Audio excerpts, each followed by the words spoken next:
Bem, amados, eu falei com vocês, fiz uma introdução ligeira, rápida, sobre a necessidade de falar com vocês, dava uma carga no meu coração sobre a vitória que nós, de alguma forma, precisamos experimentar na nossa vida diária, em todo dia, né? A cada ano, a cada tempo da nossa jornada, mas que também é uma vitória que a gente sabe que ela já está profetizada. Um dia vai acontecer uma batalha final. E Apocalipse narra isso. Essa batalha muito provavelmente será os últimos momentos de uma era, que pode ser desta era que a gente está vivendo. E essa batalha, ela, de alguma forma, ela vai preparar, ela vai incitar a ira de Satanás. Então é uma batalha espiritual final e que vai produzir uma ira muito grande do diabo contra a terra, os habitantes da terra. Então, olha que coisa interessante. É uma batalha espiritual que a igreja enfrenta, vence, e por conta dessa vitória da igreja, o diabo fica muito irado. Alguém disse assim, o inimigo está furioso, às vezes fala até brincando, fazem bullying, né? Zoando com o outro, o inimigo está furioso. Mas, de fato, vai haver um dia que ele vai ficar muito furioso. Ele vai ficar muito irado. E quando é que ele vai ficar irado, filho? Quando essa batalha for travada e a igreja finalmente vencer o diabo, né? Essa batalha vai incitar ele e vai trazer uma outra coisa, vai informar uma outra coisa. Vai informar que o nosso tempo, depois dessa batalha, é curto. Então, o diabo vai ser um sinal para o diabo. Eu conversei com alguns irmãos aqui sobre sinais. Estava explicando isso, meu irmão. Sinal é algo visível que Deus quer nos mostrar. Ele comunica algo visível para que a gente entenda que algo invisível está acontecendo. Então, é um sinal.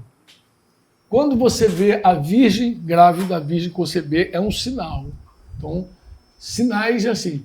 Você tem um sinal, algo visível acontece, você viu e aquilo ali para você é um sinal de algo que você não está vendo, de algo espiritual. Às vezes você recebe alguém, no caso de Moisés, por exemplo, Moisés estava muito preocupado como ele iria se apresentar aos irmãos dele lá no Egito, né, o povo judeu, que já havia colocado ele para correr, né, e também o próprio faraó. Ele tinha temor, mas como é que vai ser isso? Ele falou, não, você vai fazer alguns sinais para eles. Então, um sinal. Às vezes nós pedimos a Deus um sinal, né? Gideão pediu a Deus sinais, me dá esse sinal. Me dá algo visível para que eu creia que o invisível está acontecendo. Então, o sinal é essa coisa visível. Jesus falou que estes sinais vão seguir os que creem. Em meu nome expelirão demônios. Então, quando você vê os demônios caindo, quando você vê gente falando em língua, você sabe que são sinais visíveis ali, você está percebendo, você está vendo o cara se manifestando, vendo ele ser livre, você está ouvindo o outro falando em língua, estando cheio de Espírito Santo, você está vendo, assistindo a cena toda. São sinais. Sinais de quê? De que o Senhor ele está sendo conosco naquela jornada, são sinais, você está vendo coisas visíveis. Então, para o diabo, essa batalha vai ser um sinal de quê? De que o tempo dele é curto. Então, por que ele vai ficar irado? Ele vai ficar irado porque quando essa batalha acontecer e ele perder, ele vai dizer, meu tempo acabou. Aí ele desce com fúria sobre a terra porque ele sabe que o tempo dele está findando, né? Então,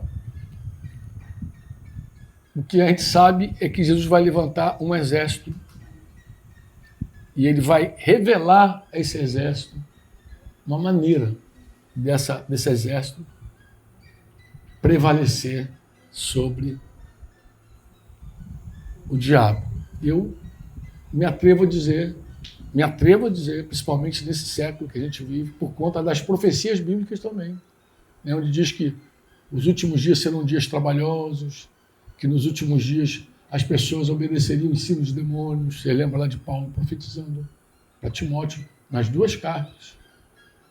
Então eu creio que por conta também deste último dia, desse último tempo, não é uma estratégia que toda a igreja vai ver.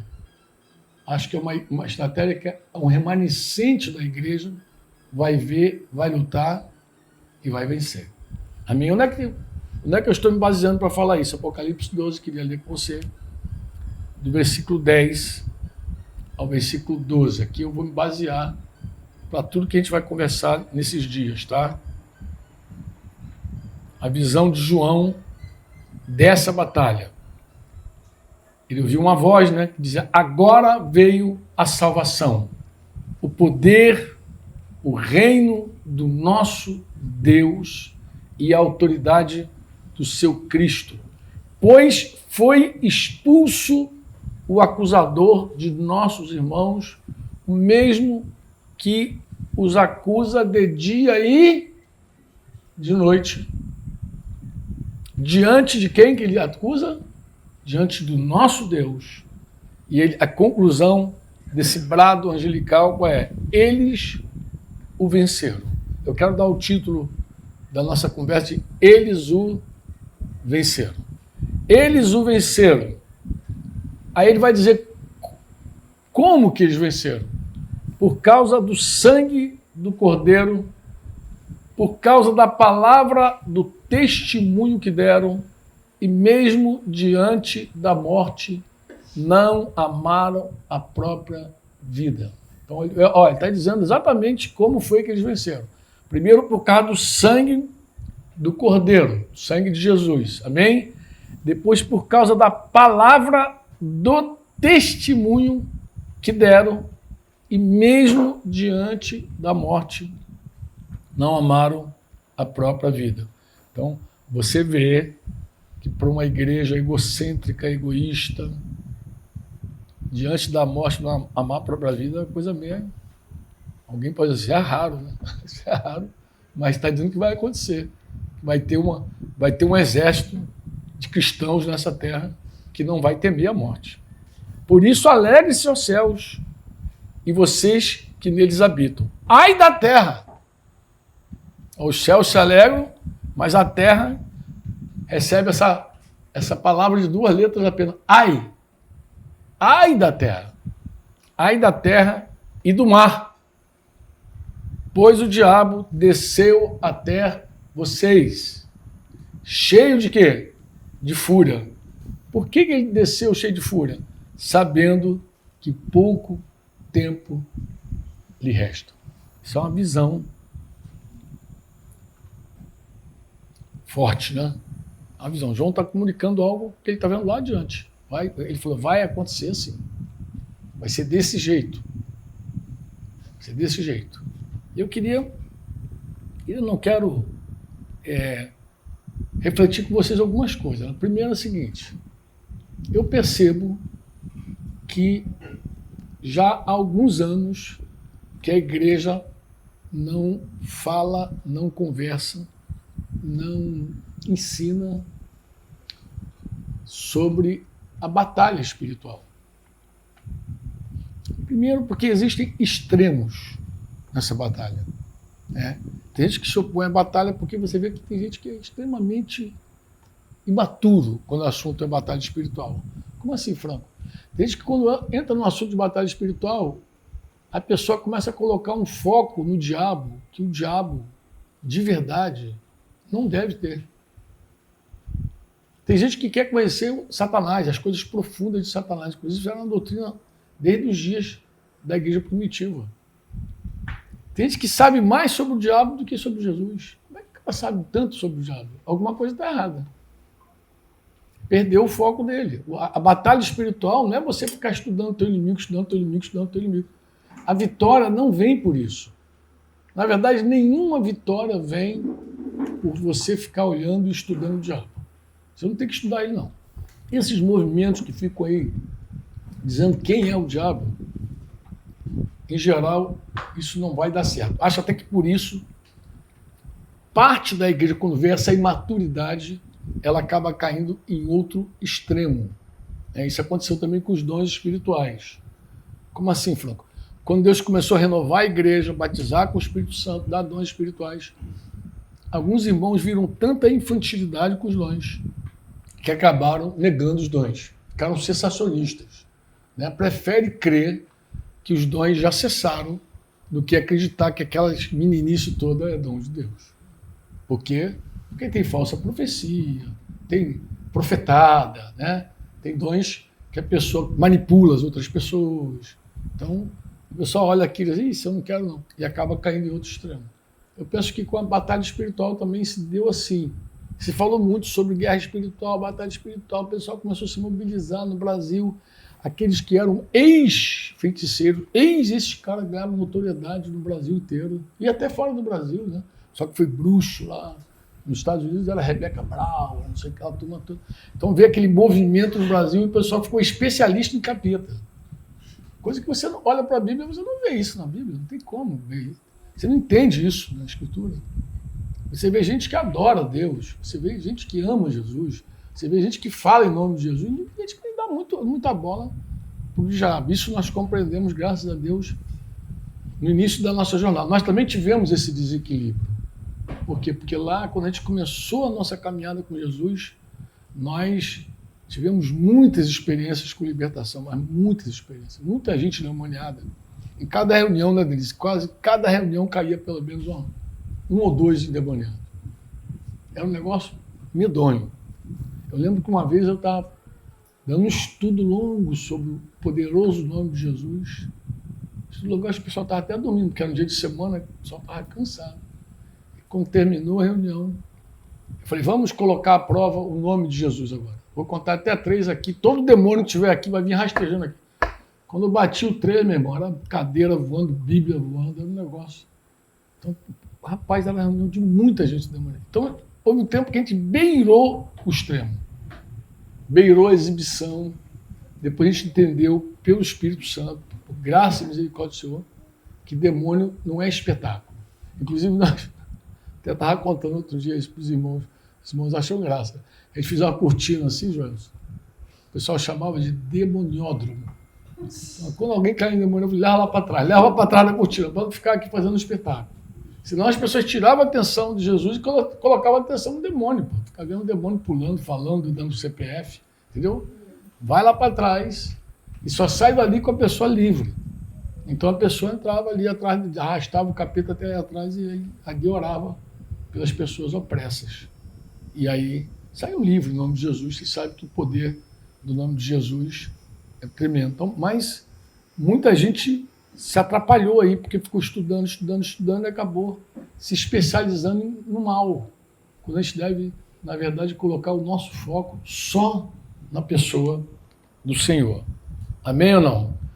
O que eu acho que esses extremos promovem? Em primeiro lugar, a gente perde de vista que Jesus Cristo é o Senhor dos exércitos. Jesus, ele passa sempre para nós aquela pessoa mansa, né, humilde de coração. Ele é um cordeiro santo. Né? Mas Jesus não é só cordeiro. Jesus também é leão. Ele é cordeiro e leão, como a gente já cantou, né, alguma vez. Né? Ele é cordeiro e leão.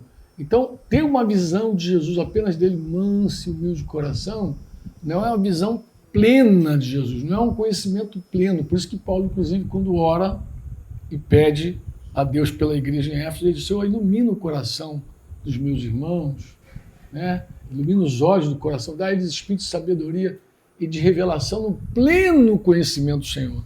Por que ele está dizendo isso? Porque, em verdade, às vezes a gente conhece o Senhor, mas não conhece Ele plenamente. O conhecimento pleno do Senhor é um conhecimento sem reserva, sem extremos. Né? Você precisa conhecer plenamente o Senhor. Às vezes a gente fala assim também, você precisa conhecer plenamente o amor de Deus, porque às vezes a pessoa conhece o amor de Deus, mas é um amor incompleto. Você precisa conhecer plenamente o amor de Deus. O amor de Deus tem altura, profundidade, largura. O amor de Deus é tremendo. Como conhecer plenamente o amor de Deus? Todo conhecimento de Deus, a Bíblia sempre fala, todo conhecimento de Deus, conhecer a Deus plenamente. Às vezes a gente se acomoda, a gente fica assim, já conheço o Senhor, não, nós podemos conhecer o Senhor plenamente. A gente pode ir mais fundo com Ele, a gente pode ir mais alto com Ele, a gente pode sempre ir mais além com Ele, a gente pode ir, mas a gente pode também ficar onde a gente está. Se acomoda ali naquele cantinho que a gente está e já acha que conhece e acabou. Então, eu creio até que esses últimos tempos, esse exército que eu estou me referindo aqui, é um exército que vai conhecer o Senhor plenamente. Para andar nesse caminho, para trilhar esse caminho, eu digo, esse é um exército que tem que conhecer plenamente. Isaías 42, 13, profetizando Isaías sobre os últimos dias, diz que o Senhor sairá como valente, despertará o seu zelo como homem de guerra, clamará, lançará forte grito de guerra e mostrará sua força contra os seus inimigos. Está falando do Senhor. Isaías está falando do Senhor, do nosso Senhor manso, humilde, mas ele morreu, ressuscitou, está à destra do Pai, cheio de glória, amém? Ele vem, diz a Escritura, montado num cavalo branco. Então ele não vem como aquela figura do Cordeiro, irmãos. Deus vem como o Senhor dos Exércitos. Né? Uma visão romântica, né, sobre Jesus, assim, muito romantizado, pode nos confundir, principalmente nos últimos dias, porque os últimos dias não fala daquele Jesus Cristo que veio aqui para sofrer, para padecer, não. Fala daquele que vem julgar o mundo. Jesus, inclusive, isso é outra confusão da igreja. Quando a gente fala da volta de Jesus, a maioria não compreende que a volta de Jesus é para julgar o mundo. Todo joelho se dobrará, toda língua confessará que Jesus Cristo é o... Isso não será uma coisa suave para a maioria das pessoas, meus irmãos. Ninguém vai dobrar porque vai ver Jesus. Oh, Jesus, que coisa linda, e dobra. Não vai ser isso, não. Só a igreja vai fazer isso, irmão. O mundo vai ver Jesus e vai dobrar serviço com raiva. Não é uma rendição fácil, não. É uma rendição de guerra. É uma batalha. Trevas e luz. Carne tendo que se render a Deus de qualquer jeito. E muita gente lamentando, blasfemando. A Escritura narra tudo isso aqui, pô. Não é uma coisa simples. Vamos ler Filipenses 2, 5 a 11. Tenho entre vocês, eu vou ler aqui uma versão mais suave, o mesmo modo de pensar que Cristo Jesus, que mesmo existindo na forma de Deus, não considerou o ser igual a Deus algo que deveria ser retido a qualquer custo. Pelo contrário, ele se esvaziou, assumindo a forma de servo, tornando-se semelhante aos seres humanos. E reconhecido em figura humana, ele se humilhou, tornando-se obediente até a morte, morte de cruz. Você vê que ele fala de uma jornada do Senhor, de uma trajetória. Por isso também Deus fez o que com ele? O exaltou sobremaneira e lhe deu o quê? O nome que está o quê? Acima de todo nome, para que o nome de Jesus, o que acontece? Se dobre todo o joelho, não apenas nos céus, na terra e até debaixo da terra. E toda a língua confesse o quê? Que Jesus Cristo é o Senhor para a glória de Deus Pai.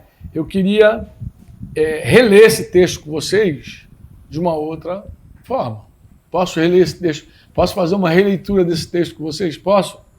Então, abre Isaías 45, 23.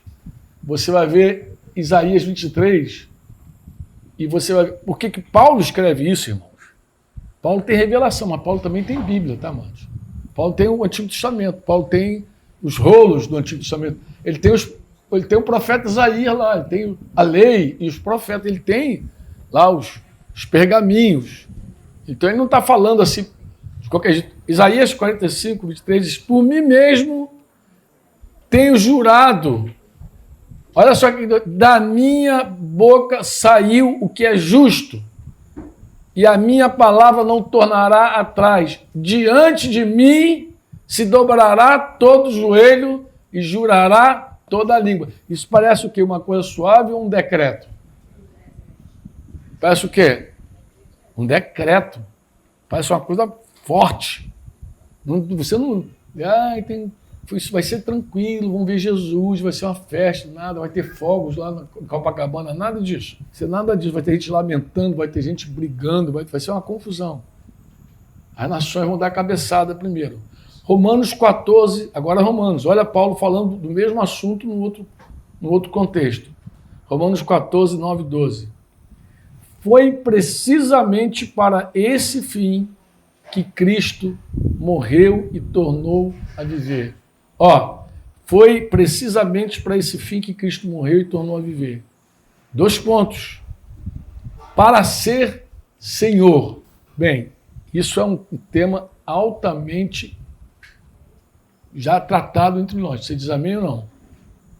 Se você não conhece bem sobre o senhorio de Jesus, recomendo a leitura do livro Jesus Cristo é o Senhor, Jorge Emitian, que a partir desse ano vai ser editora Servo Livre, que vai estar publicando esse livro, Jesus Cristo é o Senhor, do Jorge Emitian. Quer entender melhor sobre o senhorio de Jesus? Leia esse livro. Bem, foi precisamente para esse fim que Cristo morreu e se tornou a viver, para ser Senhor tanto de mortos como de vivos. Você, porém, por que julga o seu irmão? E você, por que despreza o seu irmão? Pois todos temos de comparecer diante do tribunal de Deus, como está escrito. E ele vai citar agora. Por minha vida, diz o Senhor, diante de mim se dobrará todo joelho e toda língua dará louvores a Deus. Opa! O que ele está dizendo? Ele está dizendo que esse momento, este evento, vai acontecer por causa do tribunal de Deus que chegou. Então não é um tema que acontece lá no Orlando, na Disney. É no tribunal, entendeu? É no tribunal de Deus. É no tribunal de Deus que os joelhos se dobram e que a língua confessa. Tribunal é um lugar de julgamento. É juízo.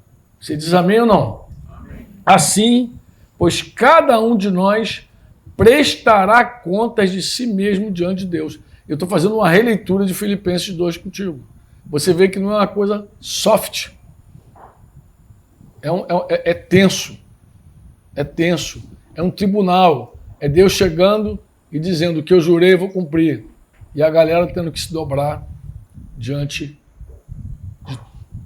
do Senhor. Assim diz o Senhor.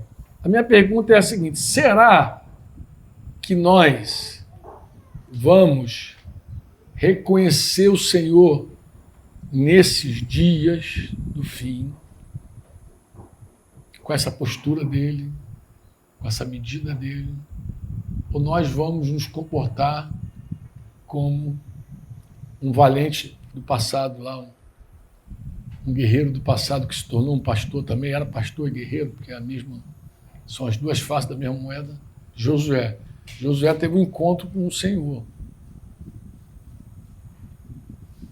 Eu te pergunto, Josué teve um encontro. Josué não sabia se o Senhor era de cá ou de lá. Por causa do impacto da pessoa do Senhor. Eu te pergunto, como é que você acha que nós vamos nos comportar diante do Senhor? Será que a gente vai ver o Senhor e vai dizer assim: esse é o nosso Senhor? Vamos ficar assim com medinho também. Meu Deus, o que está havendo? É um extraterrestre. Como é que a gente vai se comportar?